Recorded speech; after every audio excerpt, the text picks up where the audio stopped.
Mi nombre es Marco V. He luchado en 2 continentes, he recorrido miles de kilómetros con mis hombres, he sido testigo de una de las mayores derrotas de Roma, y he luchado por 3 imperios diferentes.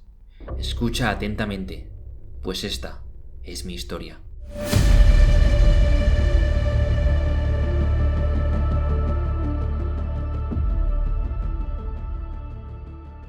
Antes de comenzar, quiero anunciar que esto es tan solo una hipótesis, basada en relatos de autores chinos y apoyada por algunos historiadores. Es una gesta fascinante, que de haber ocurrido estaría al nivel de Marco Polo, Elcano y Colón. Pero no hay forma de asegurar si realmente sucedió. Todos aquellos que queráis dejaros llevar por una historia de aventuras que puede ser o no real, quedaos y dejaos llevar. Yo era un orgulloso centurión de las legiones romanas, destinado en Siria, cuando llamaron a mi legión para realizar una campaña contra los partos. Seríamos liderados por Craso, el hombre que había combatido contra Espartaco, así como por su hijo Publio Craso, que había servido bajo las órdenes de Julio César en la conquista de las Galias. Parecía que estábamos en buenas manos. Partimos dirección al este, hacia donde vivía un enemigo desde tiempos antiguos, los partos.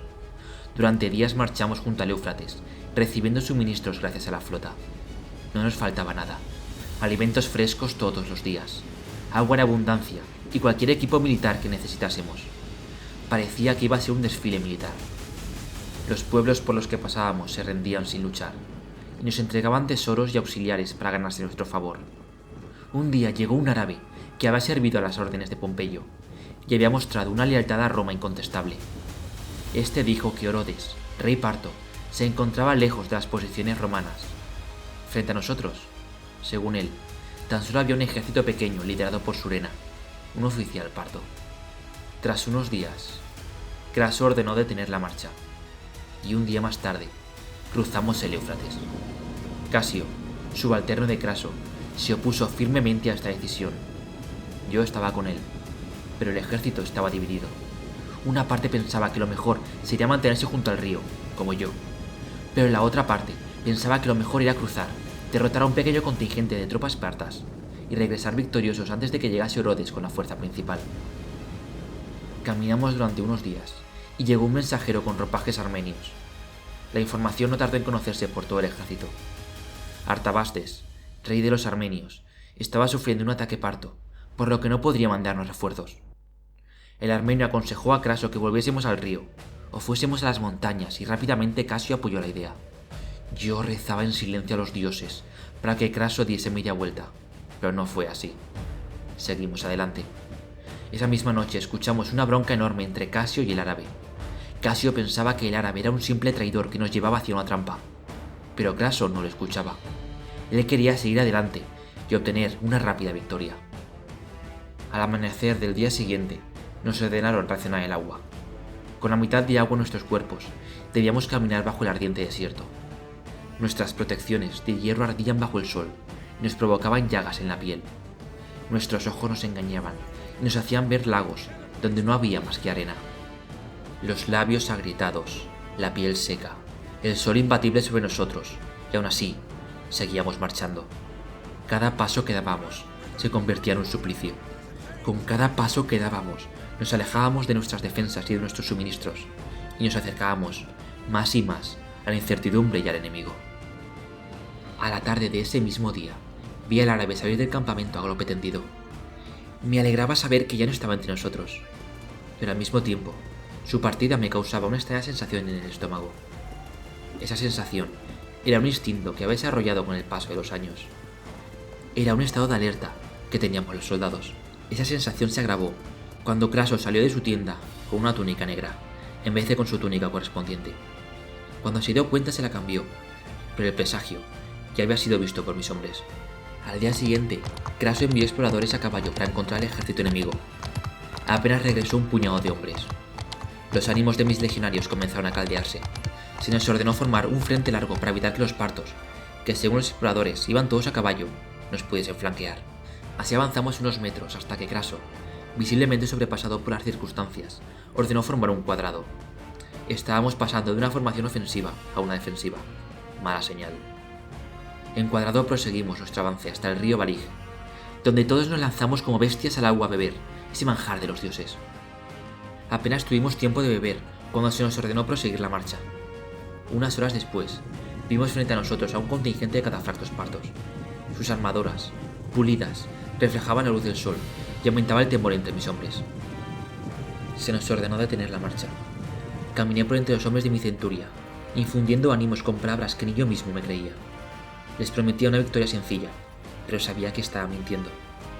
No hay una forma sencilla de derrotar a los catafractos, mucho menos si no disponemos de honderos. De pronto comenzaron a resonar por todo el desierto tambores de guerra, una cacofonía que encogía el corazón. Los partos lanzaron un grito de batalla y se lanzaron al trote hacia nosotros. Podía ver a mis hombres sudando, con los ojos abiertos como platos y temblando de miedo. Cada vez aparecían más y más partos, acercándose hacia nuestras posiciones. Veíamos esas bestias de hierro acercarse hacia nosotros. No parecían de este mundo, no parecían humanos, solo se veía hierro. Mi centuria tenía órdenes de lanzar los pila por encima de las filas delanteras, por lo que envainamos las gladius y preparamos los proyectiles. 100 metros. Los partos se lanzaron al galope y el suelo comenzó a temblar bajo nuestros pies. 75 metros. Los partos bajaron las lanzas. 50 metros. Apreté la mandíbula, afirmé mis pies en el suelo y eché el brazo hacia atrás. 25 metros. Grité la orden y todos los hombres de mi centuria lanzaron sus pila, sumándose a los de las centurias que teníamos a nuestros lados. Los pila volaron y, sumado a la velocidad que llevaban los jinetes, impactaron con mucha fuerza contra las protecciones enemigas. Pude ver cómo Ipilum se clavó en el omoplato de un jinete, lo que hizo que éste perdiese el equilibrio y cayese de la montura, perdiéndose entre los caballos de sus compañeros. 0 metros.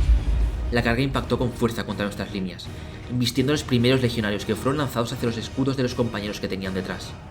Muchos de ellos perecieron, pero aún así, gracias a la masa de hombres que teníamos en el frente, la carga de catafractos se detuvo. Era el momento de contraatacar. Los partos, detenidos, estaban indefensos ante mis hombres. Los legionarios de delante buscaban algún hueco entre las protecciones enemigas y por ahí hincaban la espada. Aún así, era difícil ejecutarlos.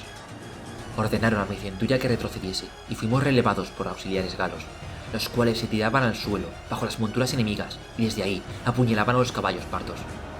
Algunos legionarios siguieron su ejemplo y, tirando el escudo, se agachaban junto a los partos y ejecutaban a los caballos. Una vez el jinete caía, le retiraban el casco y le clavaban la espada en la garganta. Unas cornetas sonaron y los catafractos se retiraron al galope tendido. Todas las legiones rugimos celebrando la victoria, haciendo que los tambores de guerra enemigos pasasen a un segundo plano. Pero entonces comencé a escuchar un sonido agudo, un sonido anómalo. Ordené a mi centuria y los legionarios que tenía a mi alrededor que callasen. Entonces lo escuché con claridad. Un silbido. No, decenas, centenares de silbidos sobreponiéndose unos a otros sonaban en el aire. Eso solo podía significar una cosa: flechas. Antes siquiera de que diese la orden, vi como un legionario a mi izquierda cayó con una flecha en el ojo derecho. Nos cubrimos con los escudos y un repiqueteo de proyectiles acalló nuestro grito de victoria.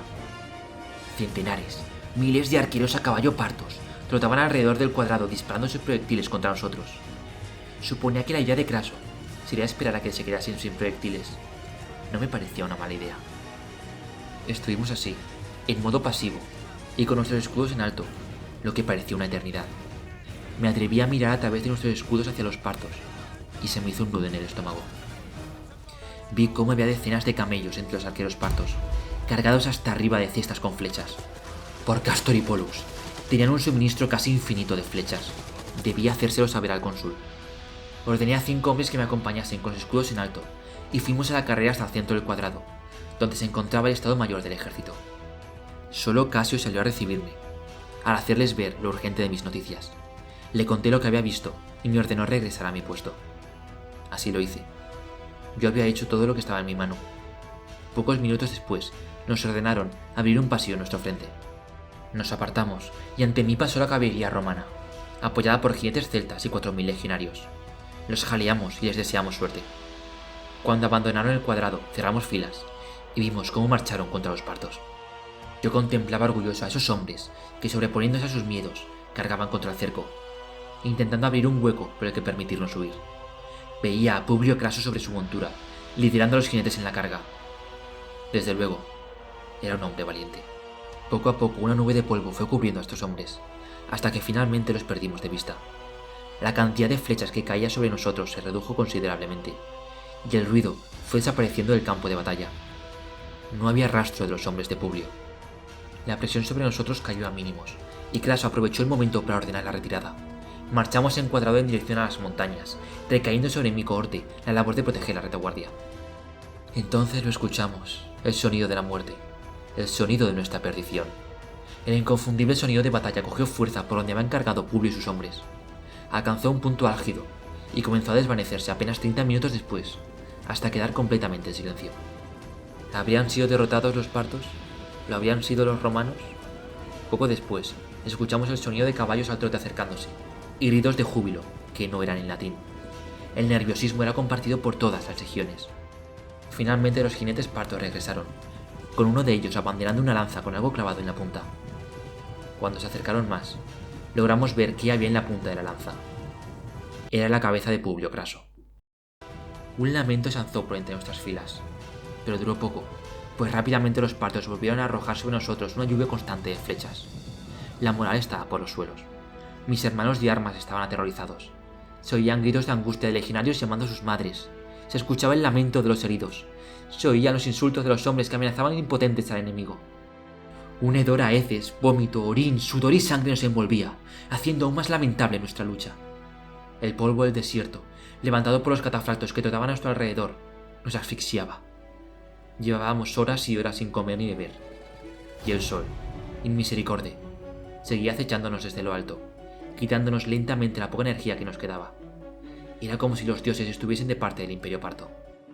La locura del que se ve cercano a la muerte comenzaba a atrapar a miembros de la legión, los cuales salían en grupo de la formación intentando escapar de la masacre. Cuando uno de estos grupos salía, aparecía una línea de catafractos que cargaba contra ellos y los pulverizaba. Era inútil intentar escapar.